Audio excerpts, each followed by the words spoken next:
Assam's two-child policy will stall development goals, says coalition of 115 groups.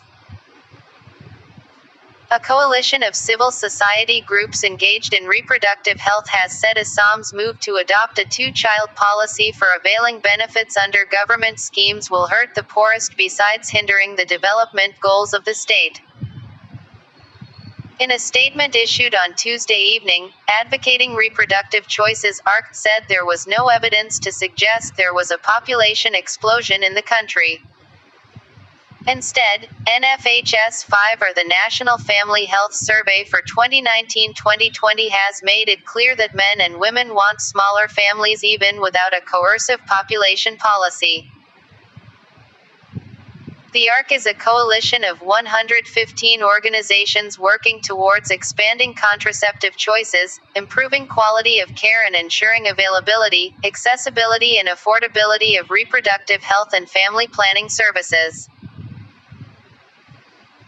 Assam Chief Minister Himanta Biswa Sarma on June 19 said that barring the tea plantation workers, scheduled castes and scheduled tribes, people with more than 2 children would gradually not be able to avail benefits under specific schemes funded by the state. Also read, Mizoram Minister offers cash for parent with most children. This will be in addition to the amendment made in 2018 to the Assam Panchayat Act, 1994, which requires a two-child norm along with minimum educational qualifications and functional sanitary toilets for contesting the rural polls. Total fertility rate (TFR) in Assam is 1.9, which is less than the national average of 2.2. Data from the NFHS 5 shows that 77% of the currently married women and 63% of men aged 15 to 49 years in Assam want no more children, are already sterilized or have a spouse who is already sterilized, the ARC said. More than 82% of women and 79% of men consider the ideal family size to be 2 or fewer children, and 11% of currently married women in Assam have an unmet need for family planning, it added. It was critical that policy objectives catered to population stabilization, enabling families, especially women, to exercise choices about having children. But outside Assam, even for states which had high fertility rates, there was no evidence that a two-child policy was effective, the ARC said. The coalition alluded to a 5-state study by former bureaucrat Nirmala Book that said sex-selective and unsafe abortions increased in states that adopted the two-child policy. The move also saw men divorcing their wives to run for local body elections and families giving up children for adoption to avoid disqualification.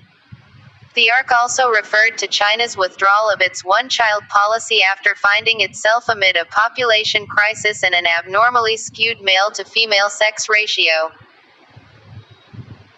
Instead of imposing stringent population control measures, it would be far more effective for Assam to focus on delaying the age of marriage, improving spacing between children, and ensuring girls stay in schools, the ARC said.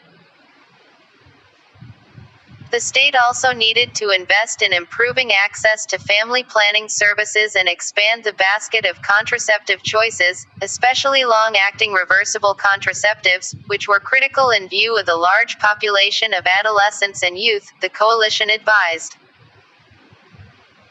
Two-child policies are known to disproportionately impact the most deprived and vulnerable, whose already low access to health and education impacts their ability to make decisions regarding their health and well-being. With COVID-19 exacerbating inequities and vulnerabilities of the most marginalized, actions such as the proposed plan to deny benefits to those with more than 2 children will stall Assam's progress by further increasing inequalities and taking a toll on the poorest, the ARC said.